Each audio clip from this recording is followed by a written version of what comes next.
Bienvenue dans Provision de vie.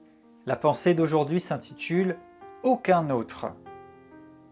Dans le livre des Actes au chapitre 4 et au verset 12, il est écrit « Il n'y a de salut en aucun autre, car il n'y a sous le ciel aucun autre nom qui ait été donné parmi les hommes par lequel nous devions être sauvés. » Il n'y a de salut en aucun autre.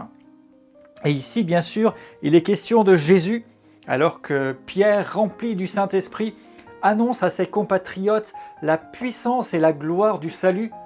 Il va faire cette déclaration « Il n'y a de salut en aucun autre ». Aujourd'hui, tout ce qui semble exclusif, absolu, est rapidement ressenti comme une contrainte ou voire même taxé d'appartenir à un excès, d'être un mouvement étrange ou de manquer de tolérance.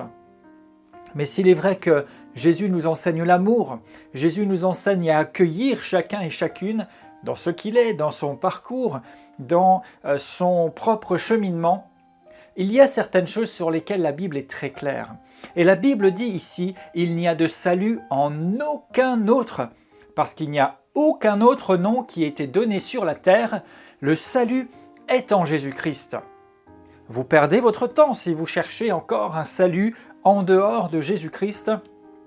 Peu importe vers qui, peu importe vers quoi vous vous tournez, vous ne trouverez pas ce qui ne se trouve qu'en Jésus. Il a véritablement l'exclusivité absolue du salut, ce salut qui consiste dans la régénération de l'être humain et qui comporte aussi comme effets collatéraux la guérison, la délivrance, la restauration, la provision et tous les bienfaits dont nous avons non seulement peut-être envie, mais surtout dont nous avons besoin pour vivre notre vie sur cette terre, pour mener une vie qui ait du sens et qui porte du fruit pour l'éternité. Également, quand il dit « il n'y a de salut en aucun autre », cela veut dire que le salut se trouve en Jésus-Christ. Il n'y a pas d'autre nom qui ait été donné par lequel nous devions être sauvés, c'est-à-dire qu'il n'y a rien à rajouter à côté de Jésus, il n'y a rien à ajouter à l'œuvre de Jésus pour obtenir le salut, il n'y a rien à compléter. Et pourtant, n'y a-t-il pas tant de personnes, et tant de préceptes, et tant de fonctionnements, et tant de conditions, et tant de choses qui sont ajoutées, qui sont juxtaposées, en disant « oui, Jésus est le Sauveur, mais il faut aussi croire ça », ou bien « mais il faut aussi me suivre moi », ou bien « mais il faut aussi être dans tel et tel élément ». Cela ne correspond pas à ce que la Bible nous enseigne. Il n'y a de salut en aucun autre, il n'y a aucun autre nom donné par lequel nous devions être sauvés.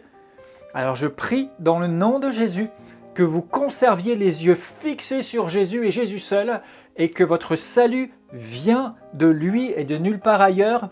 Vous ne mélangez pas votre foi, mais vous voyez du résultat et vous êtes intègre